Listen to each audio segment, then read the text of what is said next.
Hello दोस्तों, हमारे इस YouTube चैनल में आप सबका स्वागत है। मैं आज हाई स्कूल के बच्चों के लिए साइंस लेकर आया हूँ, भौतिक विज्ञान। इसमें हम आपको पढ़ाएंगे। तो हम साइंस आपको मैथ भी पढ़ा रहे हैं, साइंस भी पढ़ा रहे हैं, केमिस्ट्री भी पढ़ाएंगे, ठीक। तो यहाँ से आप लोगों को अब जाने की कहीं अदर जरूरत नहीं है। यहीं पे आपको इंग्लिश भी मिल जाएगी, ठीक है। तो हम आपको मैथ, साइंस और इंग्लिश तीन भी सब्जेक्ट पूरे अच्छी तरह से कवर करेंगे, जिसमें आपको अदरवाइज किसी यूट्यूब चैनल पर जाने की आवश्यकता नहीं है।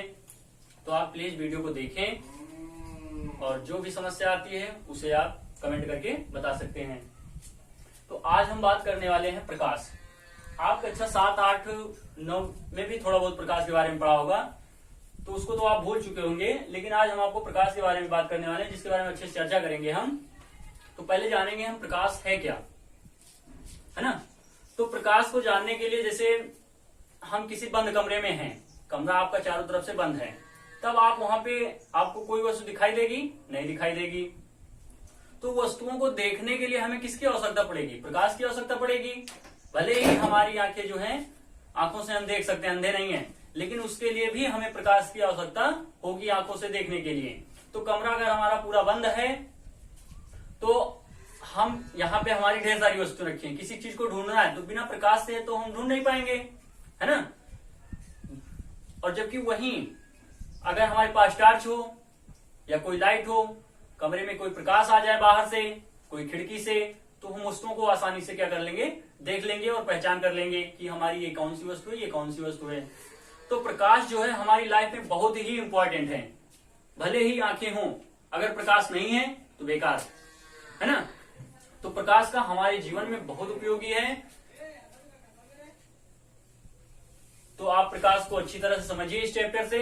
आपका इस चैप्टर बहुत ही इंपॉर्टेंट है, जो कि आप अगर प्रकाश इस चैप्टर को आप यहाँ पे समझे हैं अच्छी तरह से, तो आप जा करके जब इंटर में जाएंगे तो आपको यही चैप्टर आपको दोबारा मिलेगा, ठीक है। यही चैप्टर आपको दोबारा मिलेगा।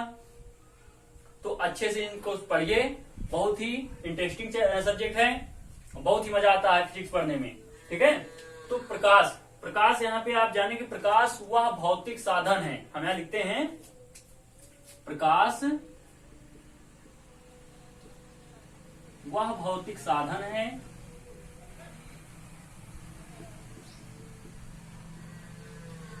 जिसके माध्यम से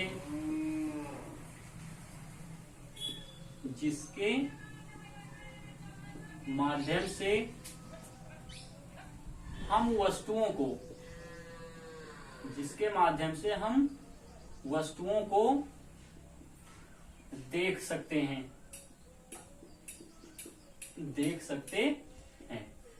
ठीक। तो प्रकाश वह भौतिक साधन है जिसके माध्यम से हम वस्तुओं को देख सकते हैं। जैसे अभी आपको हम उदाहरण बताए कि कमरा बंद है तो आप उसमें से कोई वस्तु को नहीं देख पाओगे। वहीं अगर आपका प्रकाश बाहर से आ जाए या आपके पास कोई टॉर्च है या कुछ भी है अदरवाइज, तो उससे आप वस्तुओं को देख सकते हैं। और एक अथवा करके भी, जैसे इनकी कौन सी परिभाषा एक बनती है? प्रकाश वह ऊर्जा है। क्या? प्रकाश वह ऊर्जा है जो हमारे दृष्टि ज्ञान को जागृत करती है, ठीक है। जागृत करना क्या मतलब है? कि एहसास दिलाना, महसूस करना कि ये चीज हमारी है, ये चीज हमको दिखाई दे रही है, ठीक है। तो प्रकाश वह ऊर्जा है जो दृष्टि ज्ञान को जागृत करे। दृष्टि ज्ञान मतलब हमारी आंख को जागृत मतलब महसूस करवाती है, ठीक। तो प्रकाश अगर आप नोट्स बनाना चाहते हैं तो साथ साथ आप नोट्स भी बनाते चलिए, इनको अपने नोट्स में लिखते चलिए। अब प्रकाश के भी जो है हमारे कुछ गुण होते हैं, ये कहाँ कहाँ चलता है, ये किस तरह से रहता है। क्योंकि देखिए दीवार है, दीवार के अगर आप इस पार हैं, टॉर्च से मार रहे हैं, टॉर्च से देख रहे हैं, तो क्या उस पार की वस्तु दिखाई देती है? नहीं दिखाई देती है। तो इस टाइप से हम इनको क्या कहते हैं? तो यहाँ पे आइए हम देखते हैं प्रकाशिक। पहले हम यहाँ देख लेते हैं दीप्त और अदीप्त, ठीक है। तो प्रकाश भी पहले आज हम अब इसमें हम देखेंगे प्रकाश दीप्त और अदीप्त। दीप्त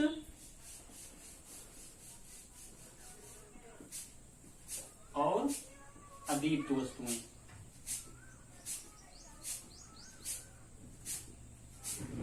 ल्यूमिनस एंड नॉन ल्यूमिनस, ठीक है।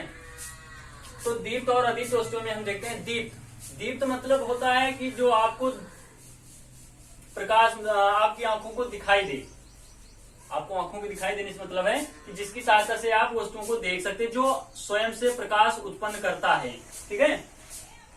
तो जैसे आपका सूर्य हो गया, सूर्य हो गया, लालटेन हो गई और मोमबत्ती हो गई, ये सब क्या है, ये प्रकाश स्वतः उत्सर्जित करते हैं। वे वस्तुएं जो प्रकाश का उत्सर्जन करती हैं उन्हें हम दीप्त वस्तुएं कहते हैं।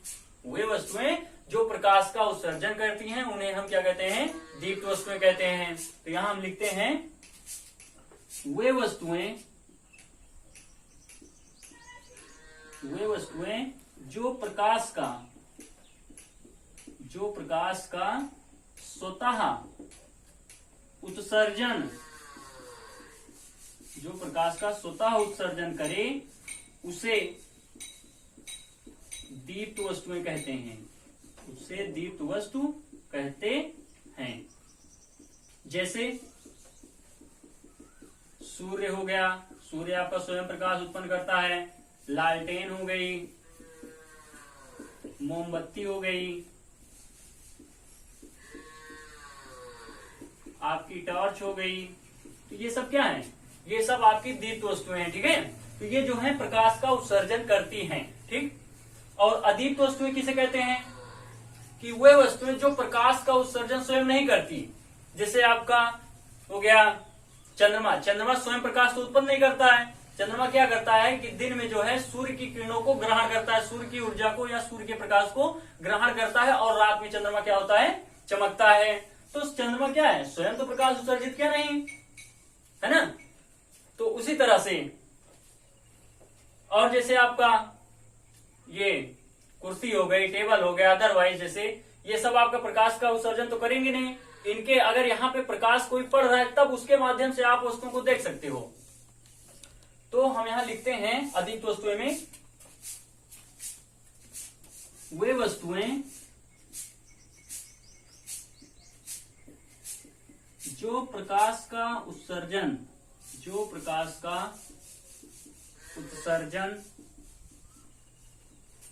स्वतः नहीं करती हैं, अदीप्त वस्तु कहलाती है। अदीप्त वस्तु कहलाती है। जैसे चंद्रमा, क्या हो गया, चंद्रमा हो गया, और तारे भी जो है स्वयं नहीं चमकते हैं, स्वयं प्रकाश उस पर उत्सर्जित नहीं गए, वो भी किसी चंद्रमा के माध्यम से ही तारे चमकते हैं, टिमटिमाते। तो यहाँ पे हम पारदर्शक माध्यम, ठीक है, प्रकाश को चलने के लिए माध्यम की आवश्यकता पड़ती है, ठीक, जिसे हम क्या कहते हैं, प्रकाशिक माध्यम। प्रकाश जिस पदार्थ से होकर गुजरता है उसे हम क्या कहते हैं, प्रकाशिक माध्यम। तो यहाँ पे हम 3 प्रकार के माध्यम आपको बता रहे हैं कि क्या होता है इसमें।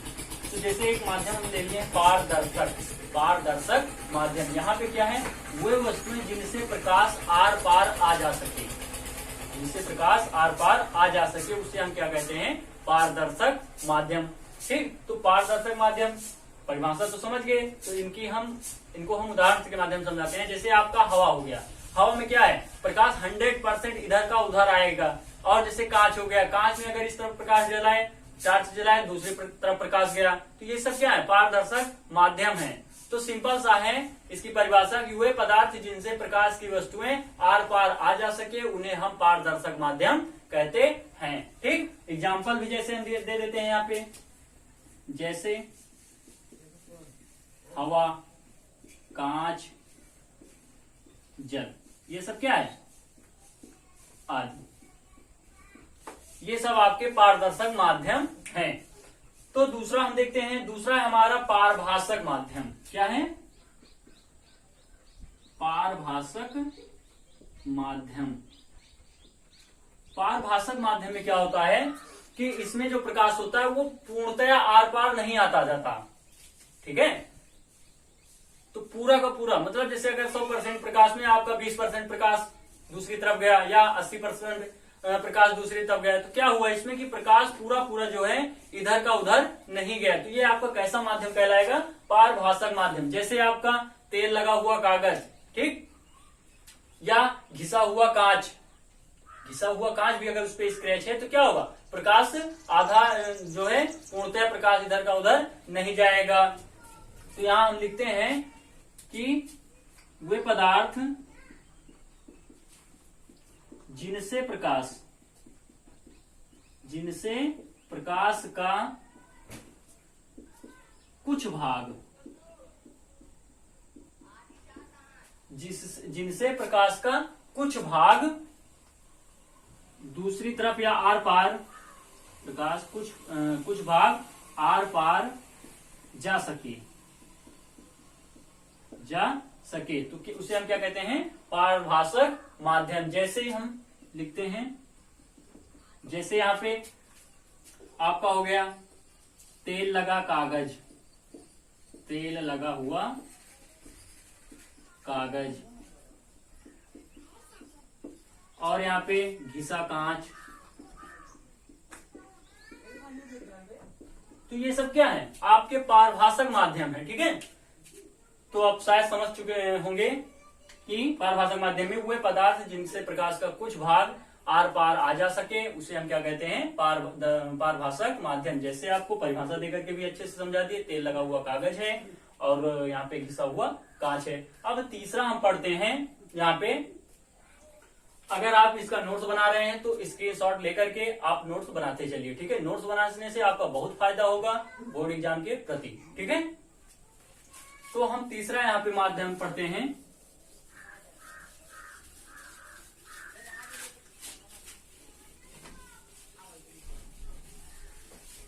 तीसरा हमारा यहाँ पे माध्यम है अपारदर्शक। क्या है?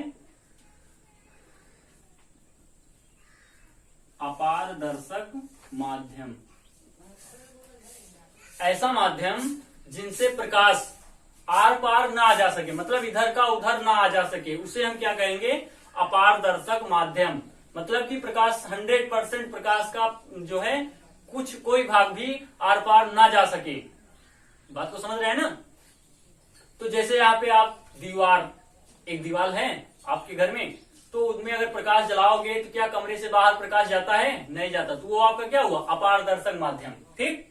लकड़ी, अगर लकड़ी की कोई टेबल है या लकड़ी की टेबल है, उसमें प्रकाश जलाए हुए हो, तो क्या प्रकाश आपको नीचे या इस आर पार दिखाई देगा? नहीं दिखाई देगा। तो ये सब आपका क्या है? अपारदर्शक माध्यम। तो यहां हम लिखते हैं अपारदर्शक माध्यम में वे वस्तुएं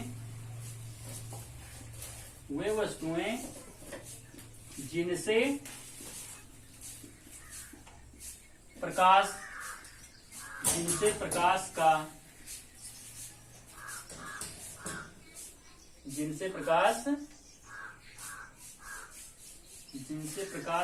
नहीं गुजरता